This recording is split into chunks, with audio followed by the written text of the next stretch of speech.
Zdravím vás. Dnes sa detailne pozrieme na psoriázu na nohách. Možno to na prvý pohľad vyzerá len ako nejaký kožný problém, no pravda je taká, že dokáže poriadne zamávať s každodenným životom. Poďme sa spolu ponoriť do toho, čo sa za týmto ochorením vlastne skrýva a prečo je tak dôležité mu správne rozumieť. Takže, prečo vlastne venujeme toľko pozornosti práve nohám? Čím to je, že psoriáza je na tomto mieste taká, problematická? Táto otázka bude našim sprievodcom a uvidíme, že odpoveď siaha omnoho hlbšie než len pod povrch kože. Dobre, poďme pekne od základov. Psoriáza na nohách je v prvom rade chronické autoimunitné ochorenie. Čo to znamená? V podstate si to predstavte tak, že imunitný systém sa tak trochu zblázni a začne útočiť na vlastné, úplne zdravé kožné bunky. Výsledkom je potom zápal, bolesť a koža, ktorá sa obnovuje až príliš rýchlo. A čo je dôležité? Nie, naozaj to nie je nákazlivé. Je to ale dlhodobý stav, ktorý vie človeka dosť obmedziť.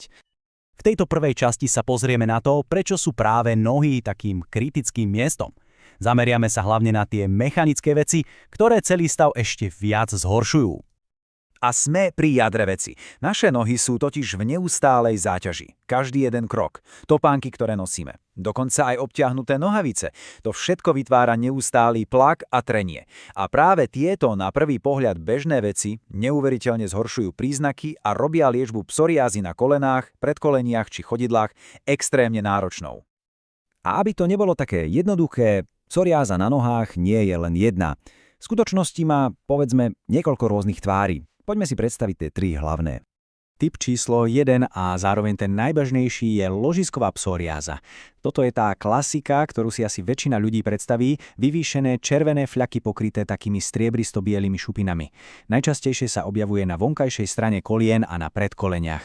Okrem toho, že to nevyzerá dobre, to aj príšerne svrbí. A ešte jedna vec. Aj keď sa ložisko zahojí, často po ňom zostane tmavší fľak. To sa volá pozápalová hyperpigmentácia. Druhý typ postihuje chodidlá a toto je už naozaj forma, ktorá dokáže poriadne skomplikovať život. Koža je tu zhrubnutá, často až žltkastá a tvoria sa v nej hlboké, bolestivé praskliny. Existuje dokonca ešte horší podtyp, tzv. Pustulózna psoriáza, kde sa robia pľuzgiere plné hnízu. A teraz pozor, dôležitá informácia. Tento hníz je sterilný, čiže v ňom nie sú baktérie, nie je to infekcia, ale tá bolesť, tá je žiaľ veľmi reálna a obyčajná chôdza sa mení na utrpenie. No a do tretice tu máme niečo, čo je v podstate úplným opakom tej prvej, ložiskovej formy. Inverzná psoriáza sa totiž neobjavuje na vonkajších stranách, ale presne naopak, v kožných záhyboch. Predstavte si slabiny alebo vnútornú stranu stehien. Nenájdete tu žiadne šupiny. Ložiská sú hladké, lesklé a syto-červené. A čo to najviac zhoršuje? Teplo, pot a trenie. To všetko spôsobuje nepríjemné pálenie a podráždenie. Dobre, doteraz sme sa bavili o koži. Ale teraz sa dostávame k niečomu, čo posúva psoriázu na úplne inú, oveľa vážnejšiu úroveň. Existuje totiž priame spojenie medzi tým, čo sa deje na koži a tým, čo sa môže diať s kĺbmi. A toto je asi jedna z najdôležitejších informácií, ktoré si treba zapamätať. Psoriáza nie je len choroba kože. Vôbec nie. Je to systémový zápal, ktorý sa odohráva v celom tele a môže zaútočiť aj na kĺby. A keď tento zápal zasiahne kĺby, volá sa to psoriatická artritída. Na nohách sa prejavuje napríklad opuchom a bolesťou kolien či členkov. Ale sú tu aj veľmi špecifické príznaky, napríklad daktilitída, ktorej sa ľudovo hovorí klobásový prst, lebo opuchne naozaj celý prst na nohe. Alebo entezitída, a to je zas bolestivý zápal presne v miestach, kde sa šľachy upínajú na kosť, napríklad na päte. Dobre, dosť bolo strašenia. Problém sme si opísali celkom podrobne, takže je čas pozrieť sa na to, čo sa s tým dá robiť. Liečba si vyžaduje naozaj stratégický a dobre premyslený prístup. Celá liečba stojí v podstate na troch takých hlavných pilieroch. Pri tých ľahších formách sa začína lokálnou liečbou, to sú tie klasické krémy a mastičky, čo sa natierajú priamo na kožu. Ďalším krokom môže byť fototerapia, teda liečba špeciálnym kontrolovaným UV svetlom. No a pre tie najťažšie prípady a hlavne pri psoriatickej artritíde už nastupuje ťažký kaliber systémová liečba. To sú lieky, ktoré pôsobia v celom tele, vrátane modernej biologickej liečby, čo sú vlastne super cielené lieky, ktoré zablokujú presne tú jednu molekulu, ktorá robí problémy. Lieky od lekára sú jedna vec, ale obrovský kus práce sa dá urobiť aj doma, každý jeden deň. Takže poďme sa pozrieť, ako sa dá prevziať kontrola tak trochu do vlastných rúk.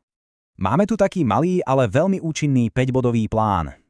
Poprvé, vyhýbať sa treniu. Voľné oblečenie a pohodlné topánky sú základ. Po druhé, pravidelne hydratovať. Koža potrebuje vlahu, aby nepraskala, takže husté masti ideálne hneď po kúpeli.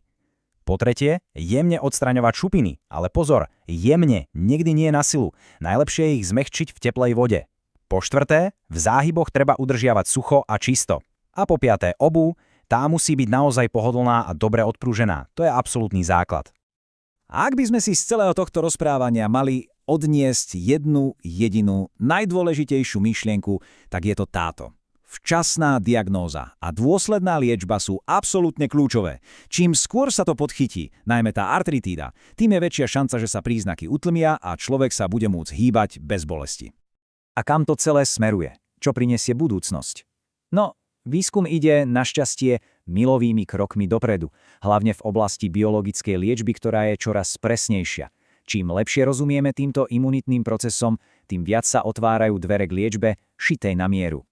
Je to zložité ochorenie, o tom niet pochýb, ale veda ide dopredu a nádej na lepší a plnohodnotnejší život je naozaj veľká.